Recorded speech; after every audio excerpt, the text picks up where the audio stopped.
la hoja de vida correspondiente. Y bueno, tenemos con nosotros al ingeniero Rodrigo Rubio, que nos va a compartir el tema carreteras sostenibles. El ingeniero Rodrigo Rubio es ingeniero civil de la Universidad del Valle de Guatemala. Es magíster en la Pontificia Universidad Javeriana de Bogotá, Colombia. Es gerente técnico de la empresa Serpin, supervisando las líneas de diseño de pavimentos, geofísica aplicada, laboratorio de materiales, investigación con nanomateriales y gestión vial. El ingeniero Rodrigo es el presidente del Instituto del Asfalto de Guatemala. Ha evaluado y diseñado más de 1.800 kilómetros en estructuras de pavimentos tanto flexibles como rígidos. Actualmente está desarrollando un software para las aplicaciones de gestión vial. Esta conferencia es gracias al Instituto del Asfalto de Guatemala y queremos dejar en el uso de la palabra al ingeniero Rubio, que ya se encuentra con nosotros. Ingeniero, bienvenido. Adelante, el tiempo es suyo. Muchísimas gracias, David. Gracias primero por la invitación. Solo voy a compartirles mi pantalla para que puedan ver mi presentación y con eso damos inicio al tema de carreteras sostenibles, que fue el tema que se me solicitó en esta ocasión, y siempre es un gusto participar con ustedes en congresos tan importantes. Solamente confirmando si ahora pueden escucharme bien y ver mi presentación, David, por favor. Todo bien, ingeniero, todo súper. Ok, excelente. Entonces, hablemos un poco sobre lo último que ha estado pasando en términos tanto de la pandemia, hablemos también de la ingeniería, cómo ha ido evolucionando específicamente en nuestro país, porque creo que hoy en día es muy importante poder evaluar en dónde estamos parados con nuestra red vial, ¿verdad? Tenemos una red vial que debe de ser intervenida en varios puntos por mantenimiento y al mismo tiempo tenemos ese reto de estar creciendo, ¿verdad? De estar muy de la mano el desarrollo y construir estos proyectos nuevos para poder pues asegurar este desarrollo en nuestro país. Y todo esto va de la mano del control o la gestión de los recursos naturales, que yo creo que muchas veces nos olvidamos de esto y tenemos que pensar globalmente o debemos de pensar también a largo plazo de cuando no tengamos estos recursos naturales, ¿qué vamos a hacer, verdad? Entonces yo creería que la presentación va muy orientada a cómo por medio de la tecnología podemos evaluar, diseñar pavimentos tanto de concreto como de asfalto para en sí poder aprovechar los recursos naturales, incluso hacer reciclados en sitio y de toda esta manera pues iniciar con la presentación.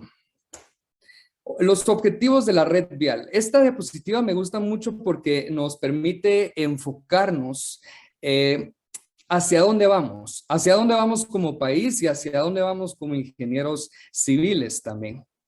Punto número 1, la conectividad que nos hace falta, digamos, en el tema de nuestra red. Hablemos de ciudades con los departamentos, hablemos de diferentes puntos del país que necesitan ser conectados para el desarrollo de la industria. Es muy importante poder evaluar este tema y uno de los objetivos principales de poder gestionar una red vial es pensar en la conectividad que vamos a tener, tanto, como les decía, en las ciudades más grandes como integral como país. La regularidad superficial está muy asociada a lo que nosotros como usuario vamos a percibir, digamos, el confort que puede ser de la vía o los servicios o el tiempo de servicio que vamos a diseñar un pavimento. Quisiera aquí incorporar un concepto que tanto el pavimento de concreto como el pavimento de asfalto van a ser diseñados para cierto periodo de vida. Por la inversión inicial, hablemos del CAPEX, va a ser mucho mayor o por lo menos digamos el doble o el triple en una carretera de concreto hidráulico que en una carretera de concreto asfáltico. Sin embargo, debemos de ver también los planes de gestión que se tienen para el mantenimiento de estas rutas, porque si no se van a intervenir en los siguientes años, digamos, un pavimento asfáltico se debe diseñar entre 8, 10, 15 años como máximo. Y un pavimento rígido podríamos diseñarlo para 20, 30, 40 años. Entonces, va muy de la mano de los recursos que se tienen en los proyectos, tanto económicos como naturales, para poder decidir qué tipo de estructura vamos a colocar.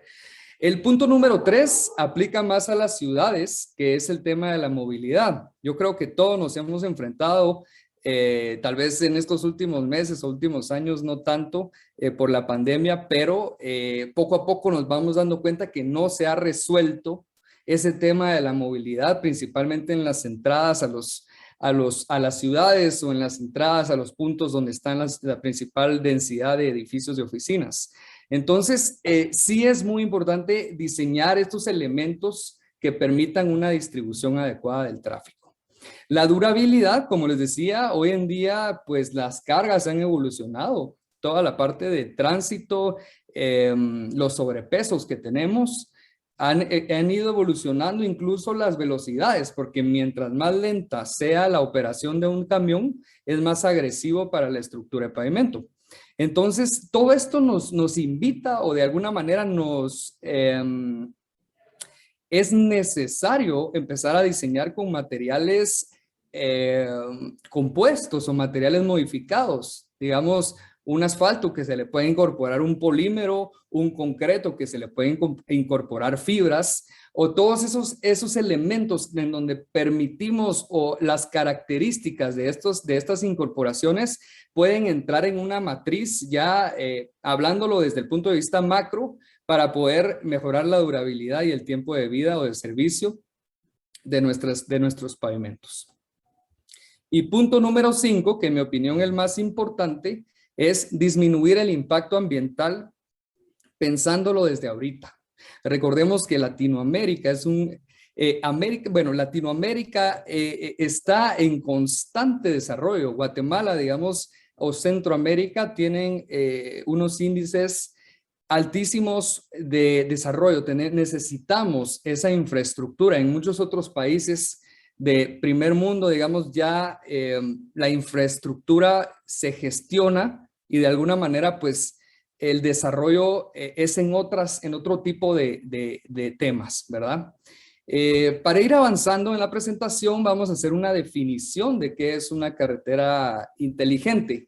Esta definición, perdón, me gustó mucho porque creo que se adecua mucho a lo que estamos hoy en día experimentando con la tecnología. Y se las voy a leer, que es una vía que incorpora tecnología en sus servicios y que permiten una movilidad y una gestión de recursos sostenible. ¿Qué quiere decir esto? Que la idea es poder tener una red en donde se aplique una tecnología que nos permita optimizar los recursos naturales, optimizar la parte de economía y, por supuesto, mantener una durabilidad o incluso mejorar en temas de durabilidad, ¿verdad?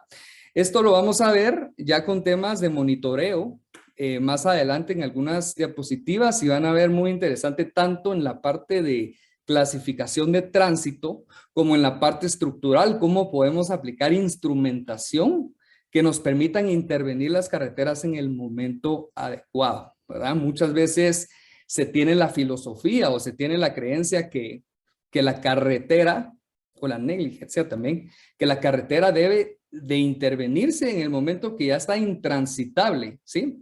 Cuando la sociedad se empieza a quejar que ya no puede operar sobre la carretera, ahí es donde invierten recursos para su mantenimiento. ¿Qué quiere decir esto? Que es 5, 6, 7, 8 veces más caro invertirla en ese momento que si realmente tenemos un plan de gestión y decimos, bueno, todavía podemos aprovechar en este momento las capas inferiores, el único deterioro se tiene en la capa superficial y se pueden realizar procedimientos de preservación o procedimientos de rehabilitación. Hablemos un poco de la tecnología de comunicaciones también. ¿Cómo vamos a vincular esta parte con la red vial? Entonces, se tiene estimado que para el 2030 pues ya tengamos incorporado en nuestras vidas la tecnología 6G.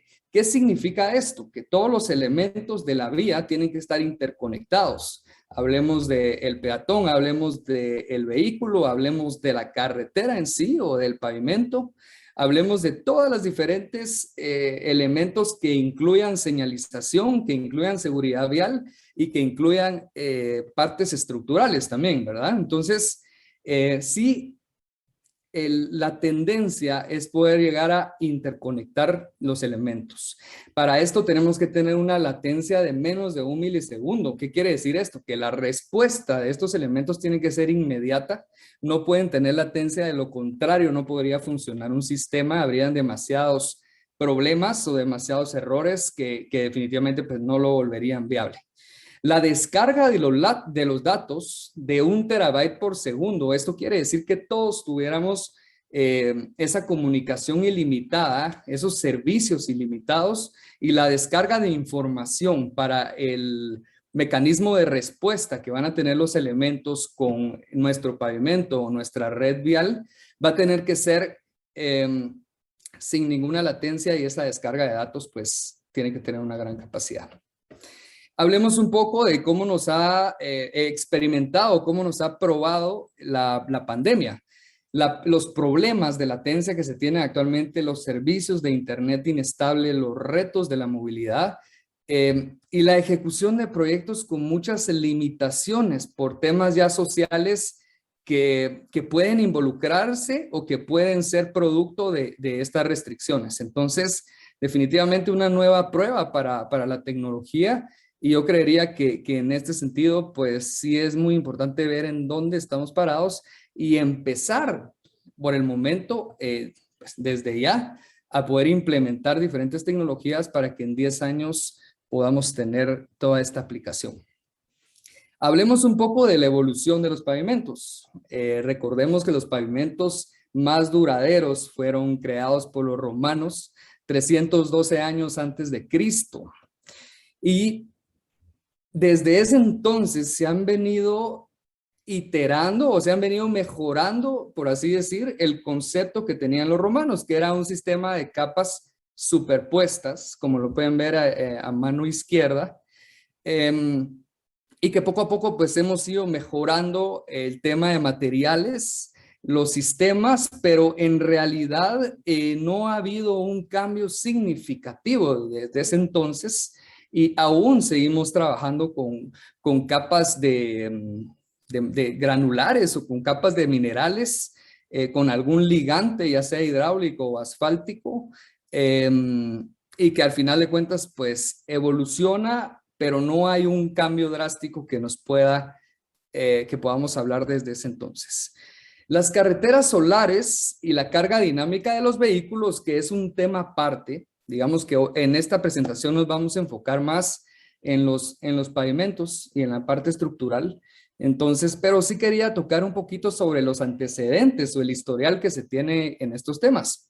En el año 2016-2017, en Francia y en China, se construyen las carreteras solares, digamos, de las primeras, en donde consiste en que se tiene una pintura fotosensible y captan la luz solar y por la noche pues tienen un sistema de iluminación, ¿verdad? Empiezan con algunos aspectos funcionales para empezar a trabajar sobre este tema de carreteras sostenibles. En Holanda, en 2015, son incrustadas también las celdas en los paneles hexagonales, que son hechos de vidrios templados, los cuales son utilizados en este caso sí como para pavimentación. Lo que sucede es que pues este tipo de materiales y todo por el momento está funcionando para vehículos livianos y no para vehículos de carga pesada como estamos acostumbrados pues a experimentar en nuestras carreteras. Y así pues hay otros ejemplos interesantes que podríamos hablar sobre esta temática en donde pues los carros o los vehículos tienen estaciones donde pueden ser recargados y definitivamente pues la idea es poder evolucionar y ya no hacer uso de estos recursos naturales. He recibido mucho la pregunta de si pavimento asfáltico o pavimento rígido, pavimento flexible, también le dicen al pavimento asfáltico. Y como les decía al principio de la presentación, hay algunos pros y algunos contras que a veces se vuelven como un poquito, depende de las condiciones del proyecto y depende de los recursos económicos. Pero lo que sí es cierto es que para los pavimentos rígidos se requiere una mayor inversión inicial, pensando de que las losas de concreto hidráulico para tránsito pesado, como mínimo, se recomendaría que tuvieran 18 o 20 centímetros. Luego tienen un menor mantenimiento y esto pues realmente para países donde no hay un sistema de gestión vial, pues se podrían recomendar pensando en que no se vayan a intervenir en los próximos años. Pero también depende de las condiciones de los suelos o de la geotecnia vial, ¿verdad? La mayor iluminación por el tipo de ligante y por el tipo de agregados o esa combinación definitivamente es circular sobre concreto hidráulico, definitivamente por la noche, si no se tiene una iluminación externa al pavimento, es un beneficio, digamos, de estas estructuras. Y en pavimentos flexibles, pues sí se tiene una menor inversión inicial, por eso la gran cantidad de proyectos son en gran porcentaje de pavimentos asfálticos, pero se tiene que tomar en cuenta que se necesita un mayor mantenimiento en los refuerzos estructurales a través del tiempo, ¿verdad? Ya habíamos hablado de un estimado de 8 años, 10 años que pudieran requerir estos refuerzos. De los refuerzos podríamos hablar de una sobrecapa o de alguna manera una sustitución de la rodadura para proteger el sistema de capas inferiores. Menor iluminación por la noche, definitivamente, y el gran beneficio de estas estructuras es que es mucho más fácil reciclarlas, ¿verdad? La recuperación o el reciclaje en el sitio de este tipo de pavimentos es mucho más sencillo que en pavimentos de concreto. Ahora vamos a hablar sobre los conceptos estructurales. Muchas veces debemos de entender cómo se distribuye la carga o cuál es el elemento o la capa más importante dependiendo de nuestro tipo de pavimento. Hablemos de pavimentos rígidos, que es el pavimento modulado, por así decir, y la relación que tienen esos módulos o esas losas entre ellas es fundamental para que estos tipos de pavimentos tengan un desempeño de larga vida. La losa en este caso es la que absorbe casi el 100% de la carga, o por lo menos en la teoría de pavimentos rígidos convencionales, la losa es la que debe de absorber casi el 100% de las cargas, y abajo pues se requieren algunas capas de soporte para la losa homogéneos, y con esto pues validar que se va a tener un buen desempeño en ese sentido. En el caso de los pavimentos asfálticos o pavimentos flexibles, por tener espesores de menor capacidad, realmente las mezclas asfálticas están diseñadas, repito, en una estructura típica, están diseñadas para transmitir la carga, ¿sí? Para transmitir la carga, no sé si logran ver mi flecha, pero en este escenario se transmite la carga y la base es la que está más cercana a esa capa de rodadura, y por eso la capa de base, que normalmente está compuesta por un suelo granular, por ejemplo, o un suelo triturado, muchas veces estabilizado con cemento, cal, emulsión, asfalto, es fundamental o es el elemento que permite distribuir las cargas equivalente a la losa en el pavimento rígido, ¿verdad? Entonces sí es muy distinto el tipo de pavimento que queremos diseñar, por ejemplo, y si queremos hacer refuerzos como geosintéticos o como, sí, pueden ser geocompuestos, geomallas, pueden ser geotextiles, no tejidos, tejidos. Debemos de saber en qué interfase lo vamos a colocar para ver que sí estén contribuyendo. Hablando un poquito más del pavimento asfáltico y sus niveles de deterioro, pues empiezan con unas fisuras a fatiga. Digamos, los pavimentos se diseñan para ciertos ciclos de carga, que eso es una de las de los conceptos principales cuando hablamos de pavimentos que muchas veces nosotros en los laboratorios les hacemos pruebas de resistencia, pero son pruebas de resistencia al corte o pruebas de resistencia a la compresión. Pero la pregunta es, ¿realmente este tipo de pruebas están analizando o están evaluando, más bien, están evaluando la condición real de la carga? La respuesta es no. O sea, hoy en día ya hay equipos de laboratorio que permiten aplicar una carga y una descarga, una carga y una descarga. Y durante esa aplicación de carga-descarga se va midiendo cuál es la recuperación que tienen las capas de pavimento, ¿verdad? Entonces, por eso es que nosotros trabajamos en diseño de pavimentos, todo lo que son módulos de elasticidad. Hay correlaciones con compresiones, con resistencias al corte para módulos de elasticidad. Sin embargo, hay que ser muy cuidadosos con estas correlaciones porque muchas veces las adoptamos de otros países como Estados Unidos y hay que saber muy bien en qué condiciones las estaban ellos realizando y realmente pues tener nuestras propias correlaciones, porque lo que sí es muy entendible es que este tipo de ensayos son más económicos y tal vez son más rápidos. Y cuando estamos ejecutando una obra necesitamos resultados en el momento, ¿verdad? Entonces sí es posible aplicarlos, no los estoy desmeritando, sino al revés. Se están complementando con los ensayos que deben de ser los reales hacia las capas de pavimento. Entonces, ¿qué sucede? Aquí pueden ver una imagen en donde hablo de la resiliencia. Y es que un módulo elástico es un módulo resiliente.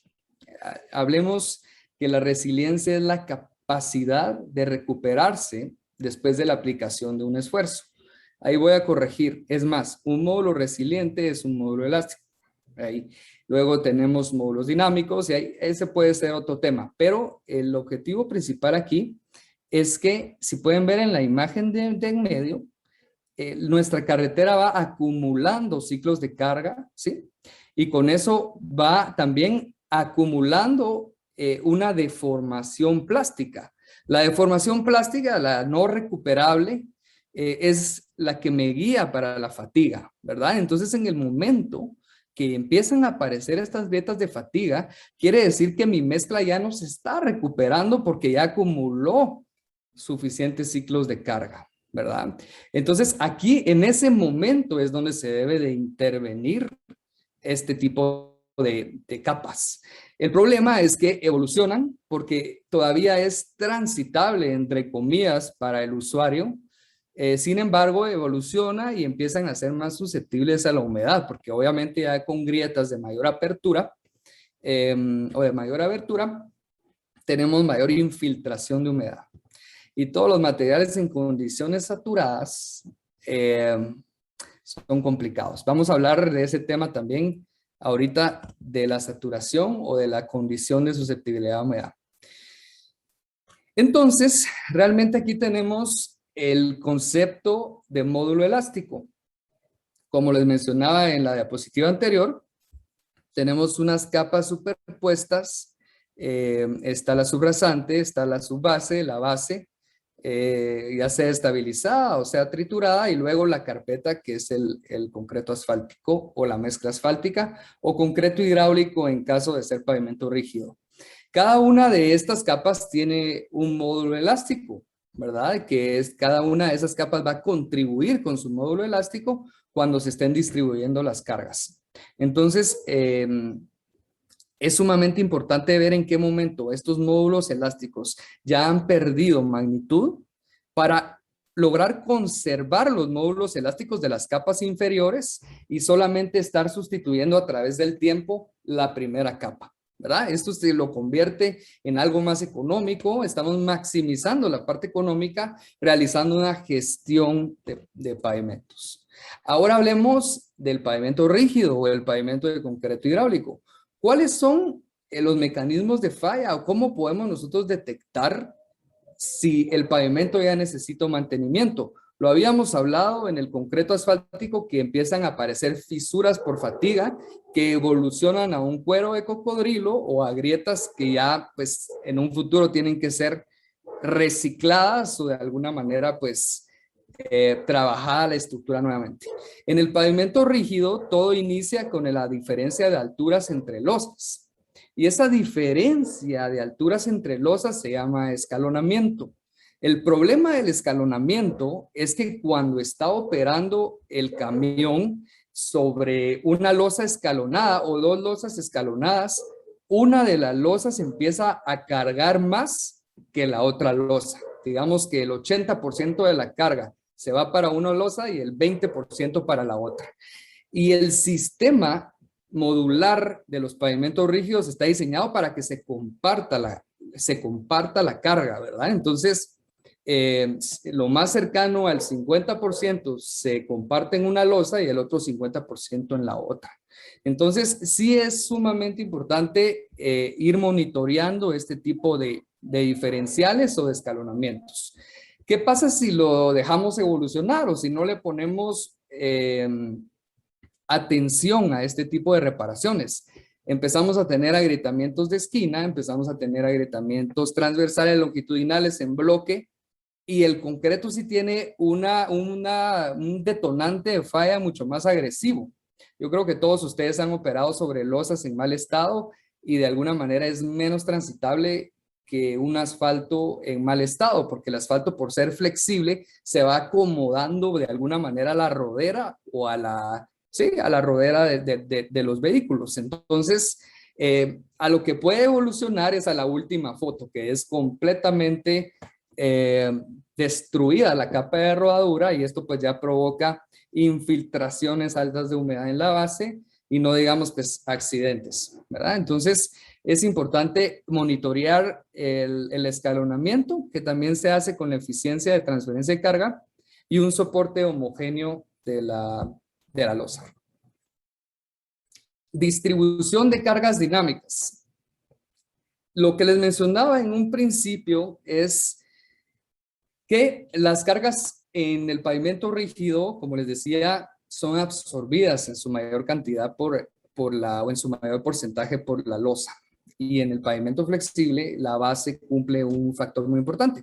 Por eso es tan importante a veces estabilizar las bases en los pavimentos flexibles, porque al aumentar rigidez en la base, tenemos una mejor distribución de cargas. Obviamente, no solo se trata de aumentar rigidez con desmedidas, sino que conocer cuál es el calor de hidratación, por ejemplo, de los cementos que se están utilizando, cuál es la ganancia de resistencia que tiene que ser lenta en algunas ocasiones para evitar ese tipo de grietas de contracción que se nos puede dar por rigidizar sin cortes, ¿verdad? Porque las bases aquí, por lo menos en nuestro país, se estabilizan con cementos de moderado o bajo calor de hidratación para evitar los cortes, ya que no rigidizan a edades tempranas en valores muy altos, sino que van ganando su resistencia a través del tiempo.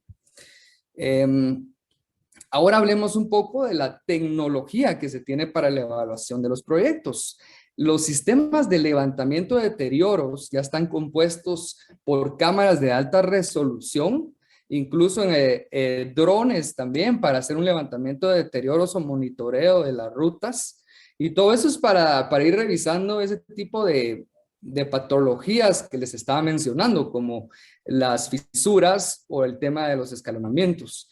Se tienen deflectómetros dinámicos que van midiendo la resistencia ya en velocidades constantes de las carreteras. Obviamente tiene que estar en cierta condición la carretera para poder evaluarlo con un dinámico, si no pues requerimos un estático. Y bueno, y georradares que también tienen aplicación para ver cómo se está comportando el sistema de pavimento en toda su profundidad. Aquí se tiene un visor digital que ha sido desarrollado en Guatemala. Este es un proyecto que se lleva a cabo actualmente en donde se tiene todo vinculado a coordenadas, se tiene todo vinculado a estacionamientos, a odometrías, para realmente pues tener un sistema de gestión muy específico y muy interesante a la hora de optimizar recursos. Entonces, por ejemplo, aquí está la ubicación de la carretera. Podemos ver el tipo de falla, cuál es la vista en panorámica también para la ubicación y toda la parte de estructural o funcional que nos están dando los equipos, ¿verdad? Entonces ya con eso nosotros podemos tomar criterios de decisión a la hora de un sistema de mantenimiento. ¿Hasta dónde lo queremos llegar?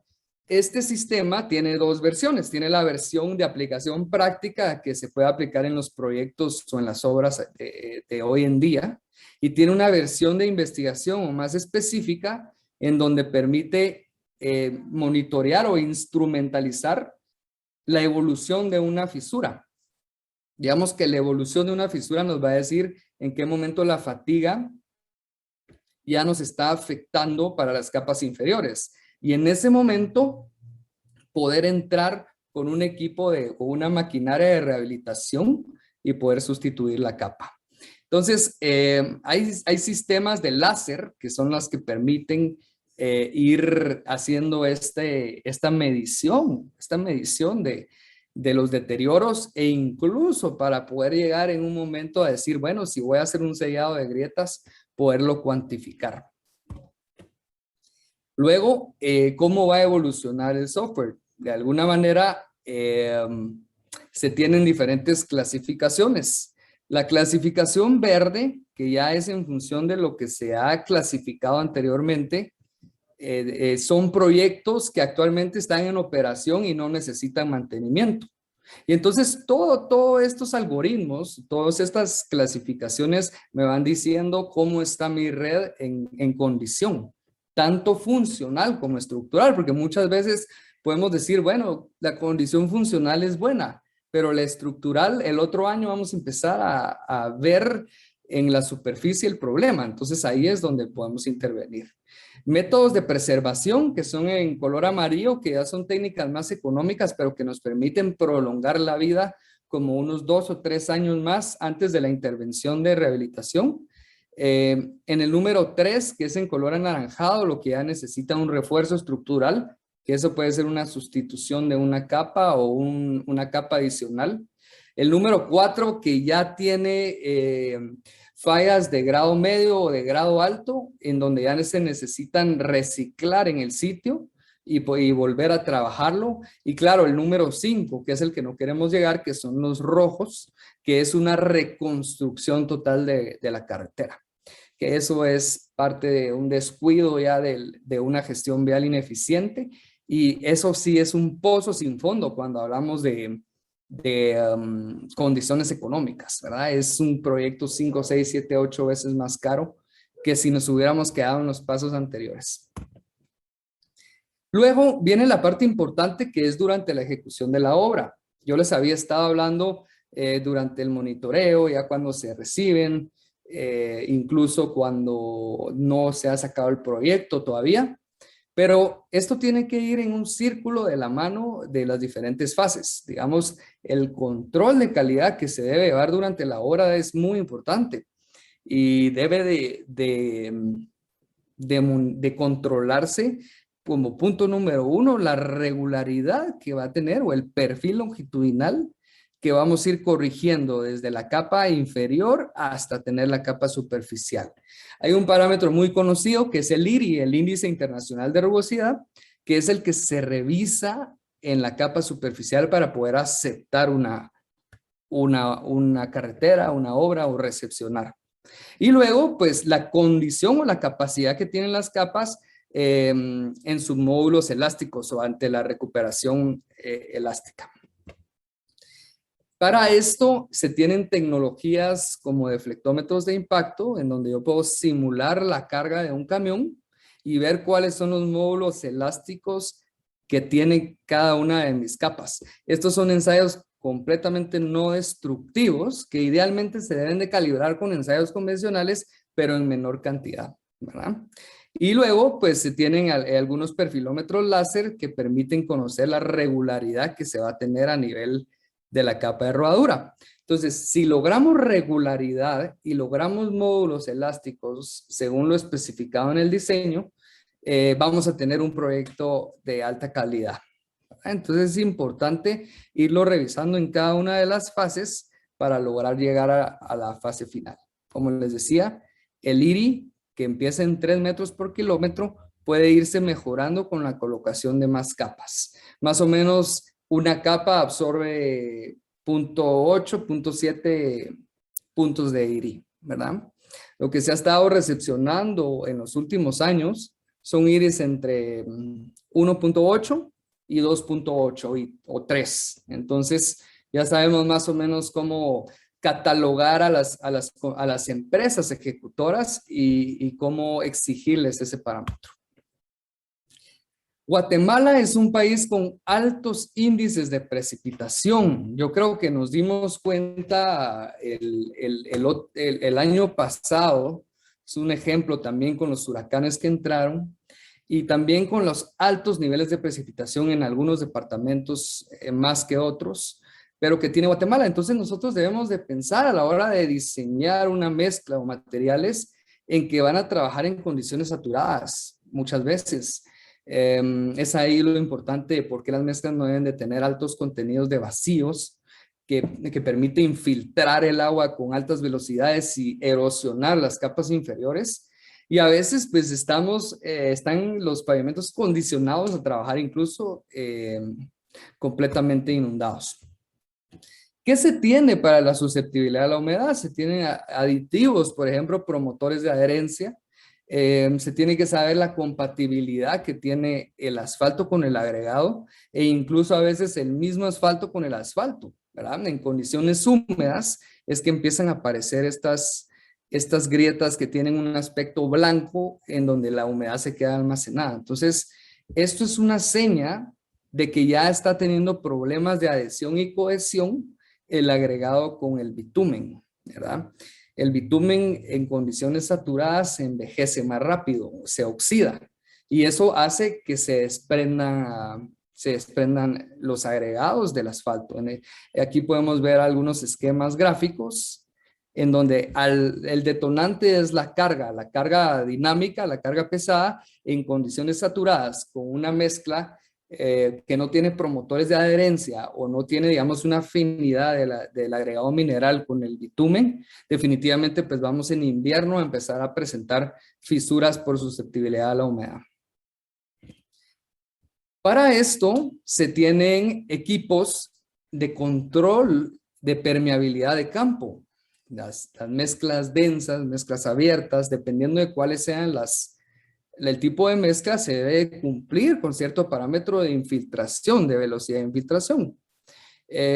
Hay láseres de textura que permiten detectar en qué lugares podemos tener unos mayores grados de infiltración. ¿Para qué nos sirve esto? Para poder, digamos, aplicar sellos impermeabilizantes o de alguna manera sustituir la mezcla, porque ese va a ser un punto muy crítico a la hora que esté durante el invierno, por así decirlo.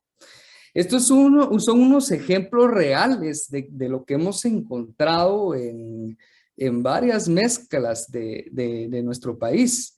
Muchas veces la distribución de los agregados minerales no es la adecuada y eso hace que se interconecten los vacíos de aire. Esa interconexión de vacíos de aire es crítica a la hora de la infiltración, y si por ejemplo está colocada esta capa en 2 capas, que aquí está la interfase, sucede esto, ¿verdad? Ya la adherencia, que es también asfáltica, tiene un problema en términos, digamos, a la hora de estar en condiciones saturadas. Luego está el índice internacional de rugosidad, que es el que les mencionaba, la regularidad superficial. ¿Por qué es tan importante hablar de regularidad superficial? En el momento que la carga está operando sobre una superficie irregular, tiene ese efecto como de salto, y eso es sumamente agresivo a los pavimentos. Si no dejamos un perfil longitudinal regular o un IRI irregular, vamos a tener menos vida, ¿verdad? Entonces, digamos que cuando estamos experimentando, evaluando, analizando una nueva carretera, no solamente tenemos que pensar en la textura o cómo está, sino también en ese perfil de cómo oscila la carga pesada principalmente, porque la carga liviana no es tan agresiva para el pavimento, pero cómo oscila la carga pesada.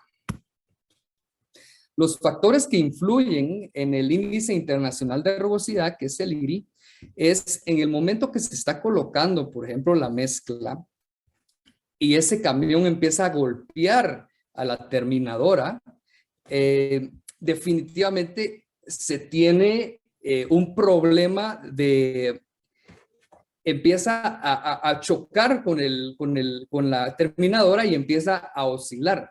Entonces, los camiones tienen que ser muy, muy, muy cuidadosos a la hora de estar colocando la mezcla, ya que ese golpeteo, en otros países, por ejemplo, se usa un elemento de transición para ir colocando la mezcla en la colocadora. Luego, detalles de juntas transversales, juntas longitudinales que tienden a ser más permeables.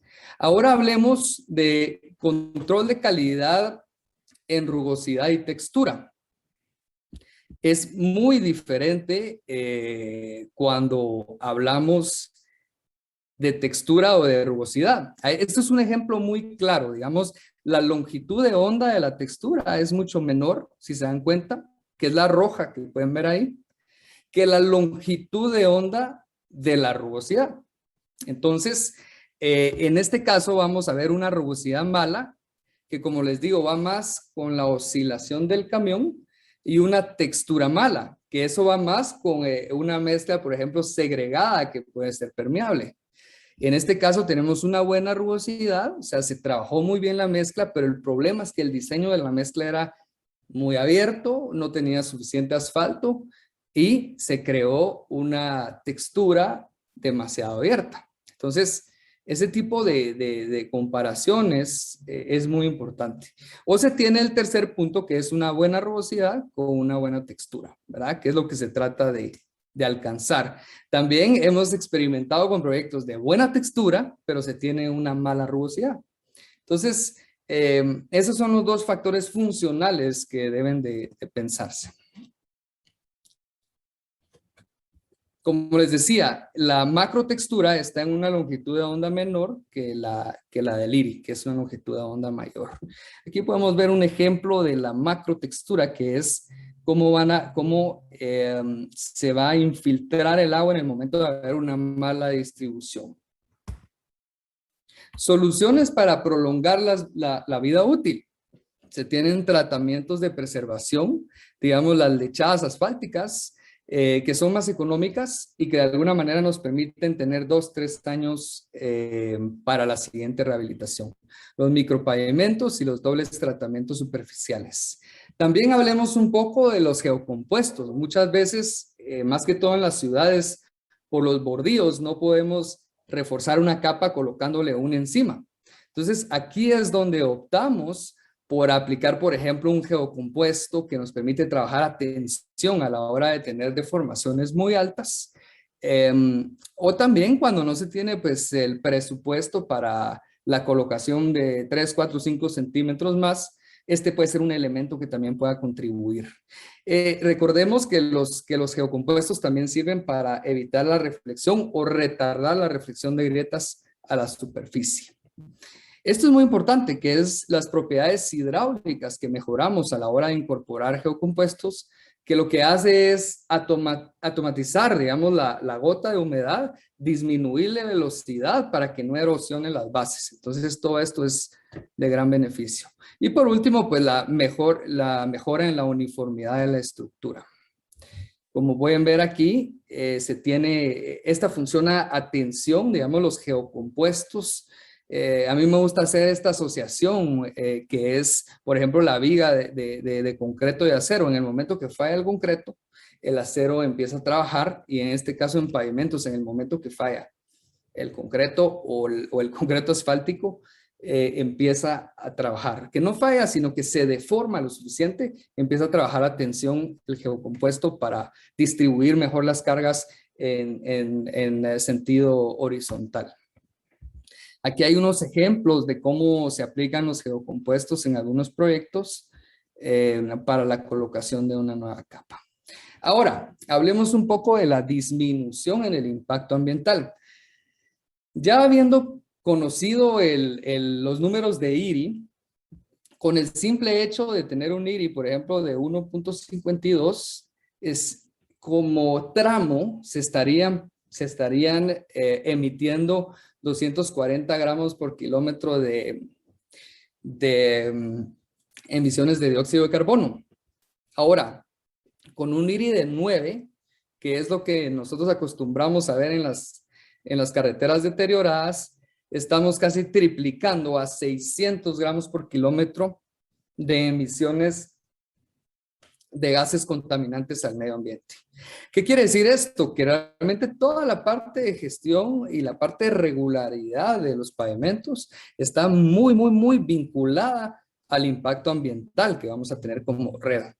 Hasta les podría decir que una red vial en buen estado es lo que más pudiera influir en un impacto ambiental como país, ¿verdad? O sea, la diferencia que se lograría con eso, ¿cuál es la explicación? Cuando los motores tienen, o cuando los camiones tienen una superficie más irregular, los motores se esfuerzan más, por lo tanto hay un mayor consumo de combustible y por lo tanto hay una mayor emisión de gases contaminantes. Ya para ir finalizando, hablemos un poco sobre las pistas de los aeropuertos que también deben de monitorearse. Aquí se monitorea principalmente textura y fricción, ¿verdad? Queremos tener una pista de aterrizaje y de despegue con una fricción y una textura adecuada. Entonces se mide el coeficiente de fricción, la micro-macro textura de la mezcla y el análisis de permeabilidad. Entonces aquí se hacen condiciones húmedas y se va midiendo por medio de un sistema de ángulo cuál es el coeficiente de fricción. Aquí se hacen monitoreos en la Aurora, se hacen monitoreos en el Mundo Maya, para estar seguros que durante condiciones críticas de humedad, durante inviernos, las aeronaves van a tener un aterrizaje seguro en esos términos. Estos son algunos ejemplos de cómo se ve la fricción y cómo se va perdiendo la fricción. Normalmente en las pistas de aeropuertos se pierden en las cabeceras donde se va acumulando el caucho. Ahí es donde se empieza a perder la fricción y hay unas máquinas deslizadoras, le decimos, que retiran el caucho con agua a presión y ese es el tipo de mantenimientos que debe estarse dando a la pista para no tener problemas en las cabeceras.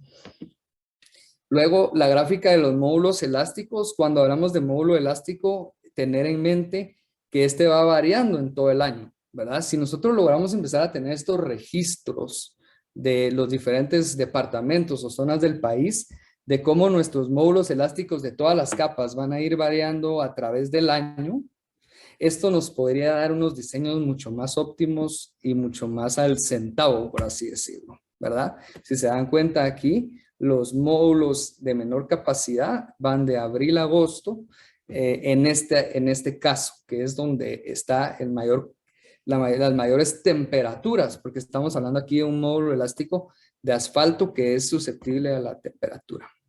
Y durante el día también hay una variación en los módulos. Entonces, digamos que cuando hablamos de caracterizar una capa con su módulo elástico, no podemos dar un valor, damos un valor crítico tal vez, pero hay que tener en mente que esos valores van cambiando en función del mes o del día, ¿verdad? O la temperatura. Y luego, pues la parte de cargas dinámicas. Aquí podemos ver el contraste, ¿verdad? La carga pesada y la carga liviana. En la carga pesada, pues se tiene que tener un mayor control. Ya existen unas metodologías de espectros de carga que nos permite ver esta línea azul. Esto es del doctor Paul Garnica. Esta línea roja, perdón, indica cuál es el máximo legal de la carga. Y si se dan cuenta, en la estadística que se hizo en México, había un gran porcentaje, en términos de diseño, que superaba esta carga legal. es muy importante la velocidad y el peso con que está operando nuestro vehículo. Recordemos que mientras más lento va nuestro vehículo, tiene más tiempo de exposición y por lo tanto es más agresivo para el pavimento. Y bueno, ir monitoreando el tema de fatiga y de ahuellamiento en las mezclas y el daño por humedad, que ya lo discutimos en las diapositivas anteriores. Aquí empieza a salir una rama nueva que es la de asfaltos modificados con polímeros, elastómeros, plastómeros, caucho, PET, polietileno. Entonces, mucho que puede irse incorporando para mejorar las características y que incluso pueden ser subproductos de la industria o materiales de reciclado que podemos aprovechar en nuestros pavimentos. Como les decía, los nuevos métodos de control de calidad, que muchas veces son sistemas láser que permite ir tanto catalogando pues, las patologías o la evolución de las fisuras, como los parámetros de textura y rugosidad. La técnica del georradar, que también ha sido muy utilizada para el monitoreo de la condición de las capas en su profundidad. Por ejemplo, aquí pueden ver ustedes en pantalla cómo se ve una capa sana, 2 capas sanas de pavimento. Y a veces cuando tenemos este tipo de rompimientos de fase, aquí nos estamos metiendo un poquito más a electromagnetismo, que es como la onda se va, qué velocidad va teniendo la onda a la hora que va transmitiéndose de capa a capa, ¿verdad? Va encontrando un medio diferente y la propagación de la onda es distinta en los diferentes materiales. Entonces, ese contraste de cambio de velocidad se va expresando o se va esquematizando como una diferente fase. Entonces, este tipo de anomalías puede representar que ya tenemos contaminadas las capas o tenemos una grieta que ya profundizó bastante, ¿verdad?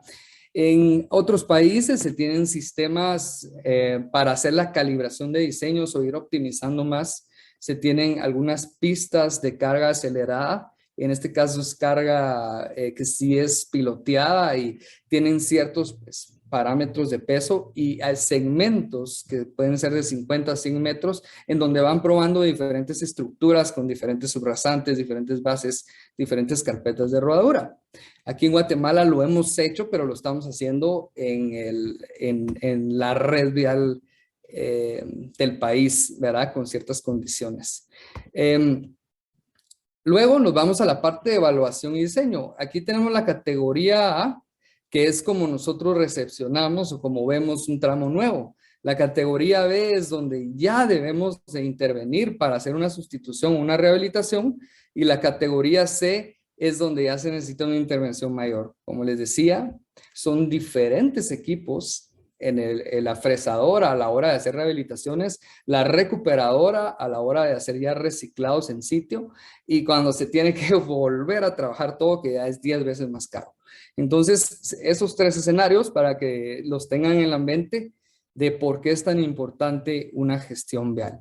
En temas de pavimento rígido hay sistemas también de poder reciclar. Está, por ejemplo, el roof lysing, que es un sistema de microzonificación, va fracturando la losa y la vuelve una base que puede ser utilizada para luego colocar una losa nueva. Sin embargo, todavía no son equipos que han sido, bueno, ya se han probado en Guatemala, pero todavía no se han probado en muchos kilómetros.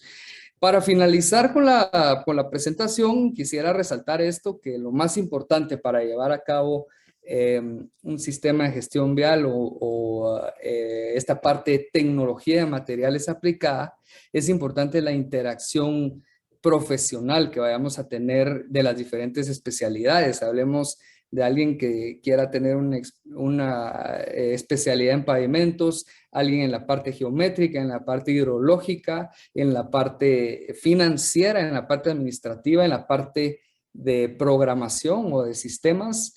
Todo esto, si no unimos esas especialidades, definitivamente no vamos a lograr lo que queremos. Y bueno, el mensaje aquí importante es evolucionar a nuevas tecnologías por las nuevas generaciones de nuestro país. Entonces aquí les dejo algunas fotos de nuestra infraestructura Y con muchísimo gusto, si tuvieran alguna duda o alguna pregunta, estamos ahí para contestarles. Buenísimo, ingeniero Rodrigo, muchas gracias. Gracias por esta valiosa exposición que nos ha presentado esta tarde. Le agradecemos por la disposición en colaborar y apoyar este Congreso SEIC 2021. Así que, de igual forma, compañeros, si alguien tiene alguna consulta, la puede dejar ya sea en el chat o en la sección de preguntas y respuestas. En lo que alguien coloca sus preguntas, quiero compartirles en el chat justo en este instante las redes sociales del Congreso para que nos puedan seguir y también para que puedan etiquetarnos en historias, publicaciones o todo lo que ustedes puedan realizar en sus redes sociales. Ingeniero Rubio, tenemos algunas preguntas por acá en la sección de preguntas y respuestas. Le daré lectura de las preguntas y entonces así continuamos con la resolución. Un gusto. Gracias. La primera dice, ¿cómo es el reciclaje del pavimento asfáltico y cómo se utiliza? Ok, muchas gracias ahí por las preguntas a todos. Bueno, normalmente se hace, hay varias formas de hacerlo, por eso me puse en esta diapositiva. El reciclaje en sitio se hace con una recuperadora que tiene un tambor que puede abarcar hasta 30, 40 centímetros. Entonces, cuando tenemos, digamos, una base de buenas características y tenemos una mezcla asfáltica deteriorada, lo que se pretende es triturarlas juntas, digamos, llegar a una profundidad para que esto se pueda mezclar. La mezcla asfáltica queda como un agregado grueso, por así decir, y con eso se forma una nueva base. A esa nueva base le agregamos un ligante, ya es un ligante asfáltico, un ligante hidráulico para generarle cohesión y rigidez, y sobre esta base ya colocamos la nueva carpeta que es completamente virgen, ¿verdad? Luego está la otra parte que es un poquito más detallada, digamos no experimental, sino más técnica, se podría decir, que se aplica una fresadora, como les decía, el asfalto queda como un agregado intermedio y grueso. Ese se lleva a la trituración, en trituración se le da ya su clasificación y su tamaño retriturado, por así decir, y se puede reincorporar a una mezcla virgen en 20, 30, 40% con rejuvenecedores, ¿verdad? Entonces, esos son los dos tipos principales para reciclaje de asfaltos. Gracias, ingeniero. Una consulta más. Dice, ¿cómo evaluamos el IRI de los proyectos a nivel nacional? Es decir, ¿cumplen con la especificación de rugosidad, tanto pavimentos flexibles como rígidos? Gracias, buena pregunta.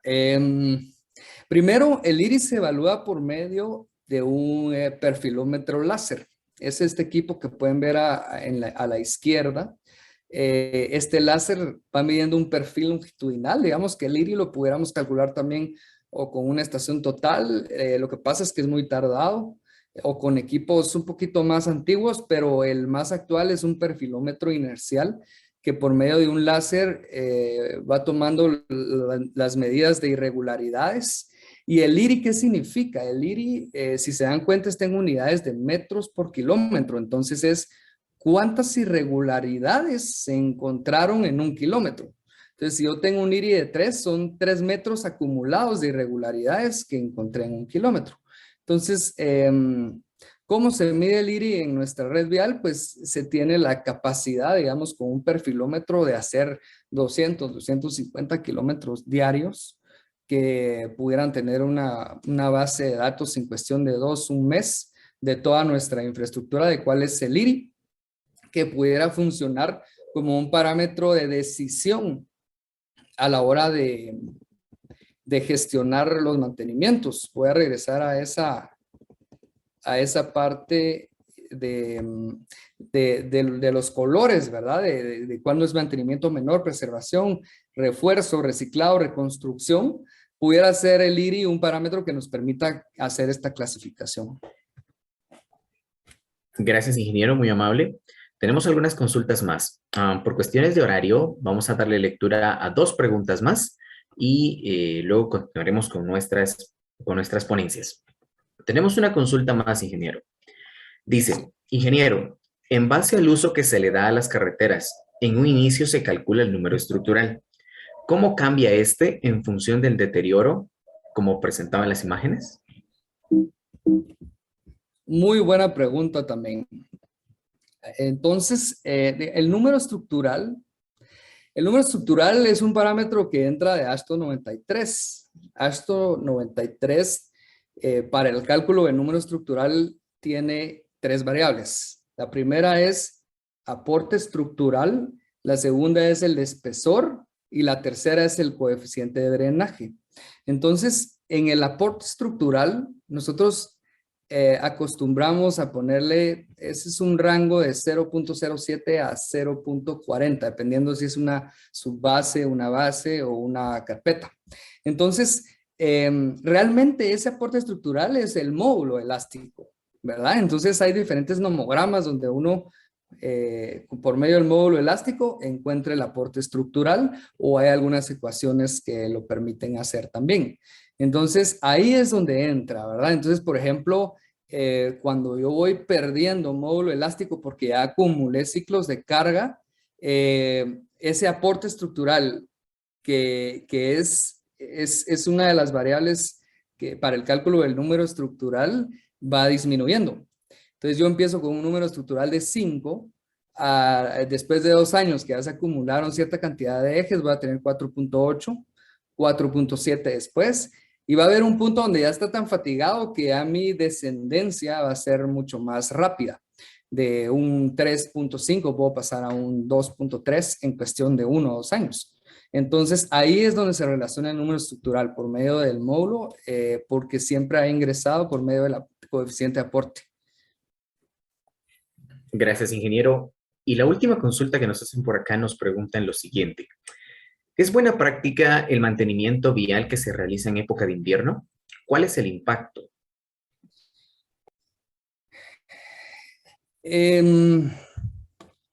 Realmente no debería de hacerse en invierno. Todos sabemos que si hablamos de mantenimiento, lo más común es realizar bacheos o saneos de la estructura. Para saneos de la estructura necesitamos trabajar materiales en humedades óptimas. Para bacheo necesitamos trabajar con ligantes, digamos, ligar la capa donde se va a colocar sobre el bacheo, donde se va a colocar el bacheo. Y definitivamente si nos está lloviendo, si tenemos precipitaciones y todo, la liga, que es una emulsión asfáltica, no va a curar o no va a romper. Entonces, definitivamente se va a colocar la mezcla, pero va a quedar prácticamente como que si no estuviera adherida. Entonces, definitivamente las reparaciones deberían de hacerse en condiciones climáticas más favorables. Sin embargo, a veces son emergencias y todo, y hay algunas prácticas que pueden mejorar esos temas, ¿verdad? Como emulsiones de rompimiento rápido que permiten trabajar pues con un menor rango ahí de horarios, ¿verdad?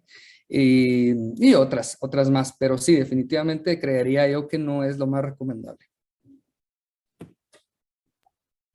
Gracias, ingeniero Rodrigo. Le agradecemos por su participación esta tarde y nosotros como comité organizador le tenemos un reconocimiento preparado, así que voy a pedir al departamento de multimedia que pueda compartir la pantalla y vamos a dar lectura al reconocimiento que tenemos esta tarde, que dice de la siguiente manera. Universidad de San Carlos de Guatemala, Facultad de Ingeniería, Escuela de Ingeniería Civil, Comité Organizador de Estudiantes de Ingeniería Civil, otorga el siguiente diploma a ingeniero Rodrigo Rubio por su participación en el 26º Congreso Nacional y 22º Congreso